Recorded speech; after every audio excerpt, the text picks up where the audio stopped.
People are quitting fishing in record numbers. Can you believe it? Let's get into the statistics.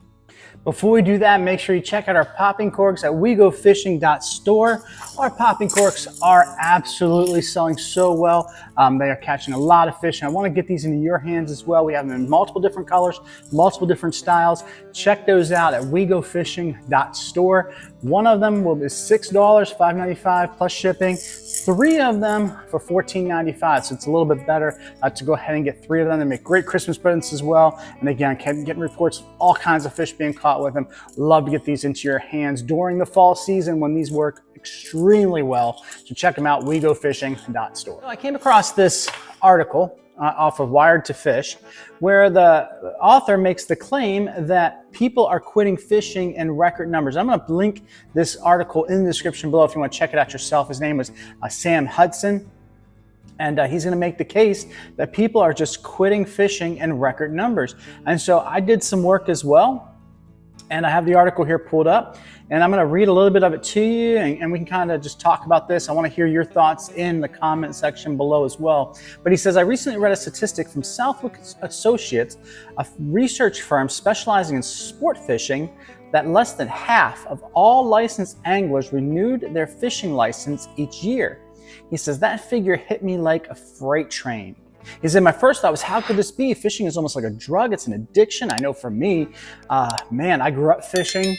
I've been fishing my entire life. I take my kids fishing. You see the videos. We all go fishing together. We absolutely love this. And the idea of quitting fishing was just like, wow, how are people doing that? Why would you even do that? And yet he says this is what's happening. And of course, he's got his own biases with things like this, but he said the American Sport Fishing Association study found that the reason people start fishing is for fun, relaxation, socialization, or outdoor experiences. And I mean, for me, I don't know if that's why I started fishing, because I started fishing, many of you probably at a very young age, you got started fishing. So I don't know if it's for fun or for relaxation or for socialization or what it is, but I just really enjoy it. And maybe it is relaxing to some degree.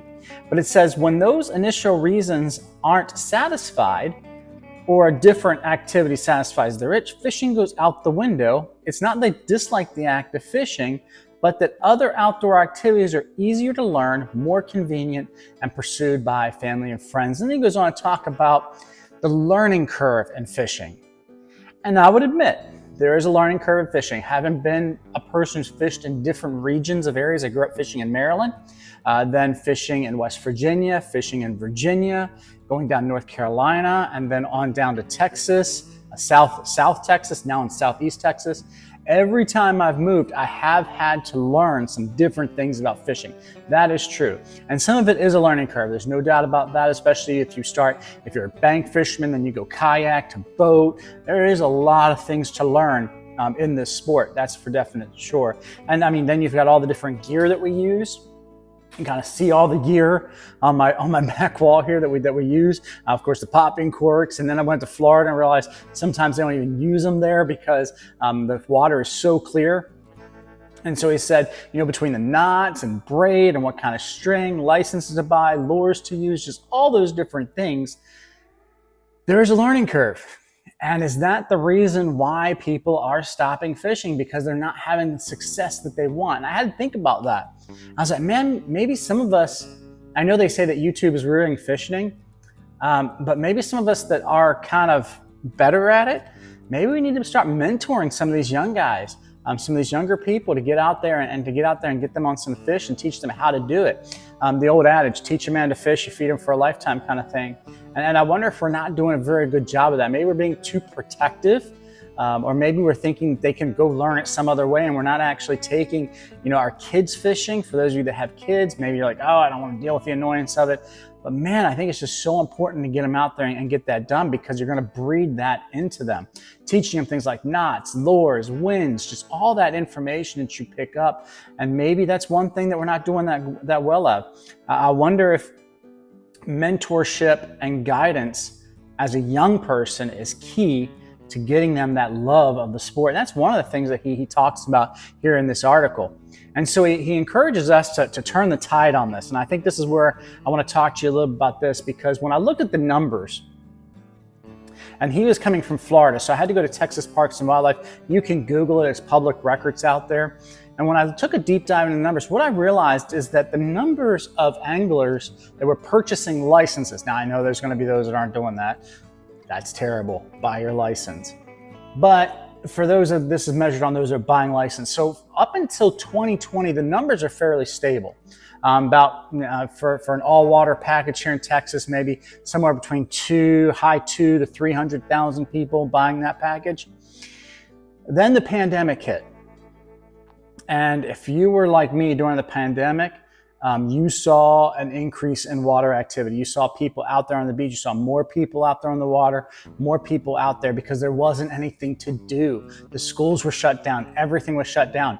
And so you saw the numbers go from the low to mid, 200, 300,000 people, jumping all the way up to 500, almost 600,000 licenses sold 2020, 2021.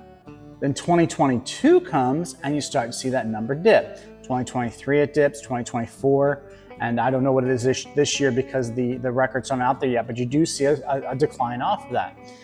Right now, total license sales in Texas are pretty much back to their pre-pandemic levels, which tells me that it's not so much that it's declining overall, it's just that we had an opportunity during the pandemic to get more people into outdoor activities, and instead of taking advantage of that, they didn't find the success that they wanted, and they went back to their pre-pandemic habits. And that's what I see in the numbers, which is interesting because I don't see an overall decline. Now, this might be different in different states. You may want to go out there and do this. All this stuff's public record because it's public money. But in Texas, at least that's how it looks and how it looks to happen. But it still goes back to the fact we are not getting these kids into fishing. We should see an increase. We should not see it level or even declining. We should definitely see an increase because we should be able to replicate, replenish the anglers. If I have a couple of kids, they have licenses. I know that my son and my daughter, that's 2. So now they got 4 licenses in our family. So you should see an increase, but we're just not seeing that. And it makes me wonder why that is. One of the things that he brings up in the article, he says, travel distance, not knowing where to fish, and not having someone to fish with are all great barriers for lapsed anglers under 34 years old. So there's your key again. If you're an older person and you're fishing by yourself, you say, well, I like my tranquility and I like the relaxation. Yes, but every once in a while, find somebody that's younger and take them with your grandchild, maybe a child, maybe somebody in your church, maybe somebody you know. Hey, let's go fishing. You never know what you're going to unlock with them. You're going to make all kinds of memories. It's going to be a great thing. And so it also says that females ranked fishing as being more difficult to learn and more expensive compared to other recreational activities. And that could very well be as well. We don't see as many female anglers out there. And I am blessed in the fact that my wife and we love to fish together. But apparently that's pretty rare. Did not know that. But that is definitely a blessing. He goes on to say, it's truly up to current anglers to bring new and forgotten fishermen back to the water. And that would be my encouragement in this. If we say, hey, people are quitting fishing, and we don't want that. We want to see the next, because it's not only about fishing. It's really not. It's also about conservation. If you're tapped into nature, if you love nature and you love to be outdoors and you're not sharing that love with someone else, they may not have the passion for the outdoors and the environment and conservation that we do being outside all the time. And so that means that the environmental impacts and the conservation efforts are going to go down over time. Organizations that help protect the environment, help us with the conservation efforts, are going to decrease because there's not going to be as much funding for those things if we're not paying attention to them. So this is of vital importance that we invest this information and the skills that we have acquired into the next generation. He says, becoming a mentor is an obvious choice, an easy thing to say, but not everyone has kids, grandkids, nieces, and nephews taken under their wing. And the act of taking someone fishing, whether an experienced angler can teach the sport or put some fish in the cooler is likely the most crucial step. And again, that's important. I was thinking about this in some of the organizations that I'm a part of. And one of the things that I do each summer is I teach a class to young kids. We're talking about elementary age kids, how to fish, and then we take them fishing. And I think that's so important. I'm not trying to toot my own horn here. I've got more work that I can do. But the idea of if you can do that, if you can take one person who does not fish and you take them with you and you get that love for the sport into them, that's going to go so far into conservation efforts, environmental, and you never know how you're going to be able to invest in that person's life, because it's going to be beyond just the fishing. You're going to have someone that's going to look up to you. And you can mentor them and you can help them be successful in their life. My father did that with me. I know his grandfather did that with him. And so as we look I'm doing this with my children, I think that's so important to pass down these things to the next generations, or we're going to end up losing them. And that would be definitely a travesty. It says developing a fishing program in your area during a local fishing club might be a worthy route in finding folks interested, young and old, that are interested in fishing. Your golfing buddies on Sunday, your neighbor you talk shop with, it even could be a coworker off the daily grind. And so that's very important. He also talks about another barrier to fishing for people. And this is what I was talking about, the conservation and the environmental factors.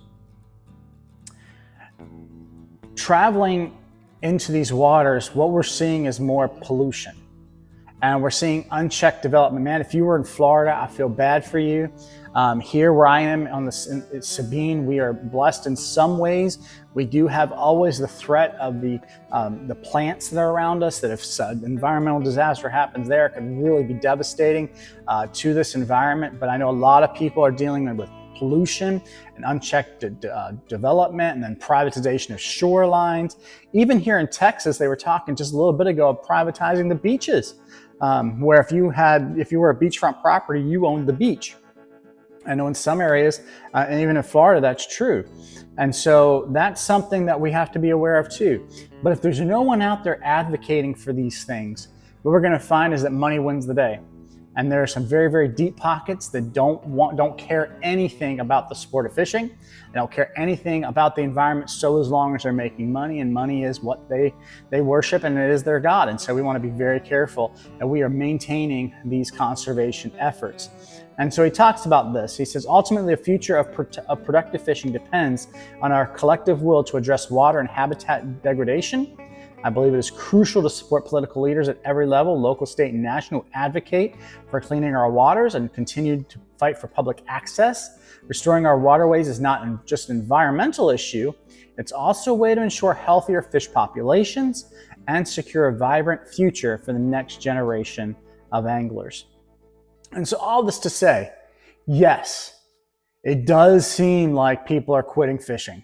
It does seem like the overall angler community is going down. But we have an opportunity to change that. Here's your call to action. We have the opportunity to change that because we're the anglers. We're out there on the water. We know things. We can take people fishing with us. We can show them how to do it, and also instill in them good conservation habits, good sporting habits, and things like that they may not get just by watching an internet video. I'd love to think that people are going to watch my videos, they're going to learn, they're going to be inspired to go fishing. That's the whole point. Teach them how to fish. But even more than that, how great it is when you do that personally and you say, I'm going to take you, and I'm going to go fishing. So hopefully this inspires you. Find that person, take them fishing, invest in their life. And not only are you investing in their life, but you're investing in the environment as a whole, in the conservation movement as a whole. And hopefully we see a stronger, more conservation-minded generation of anglers. So thank you for watching this video. I hope this does inform you a little bit about what's going on there in the community. Check out the full article in the link below. I will link that there to give him credit for this. Make sure you check out our website, wegofishing.store, wegofishing.store. That's where we're going to be selling our popping corks. All our merchandise and things like that are there.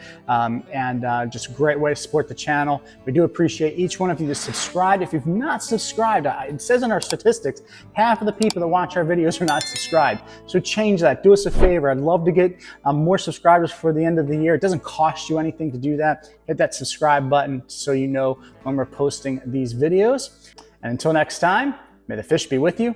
Have a blessed day.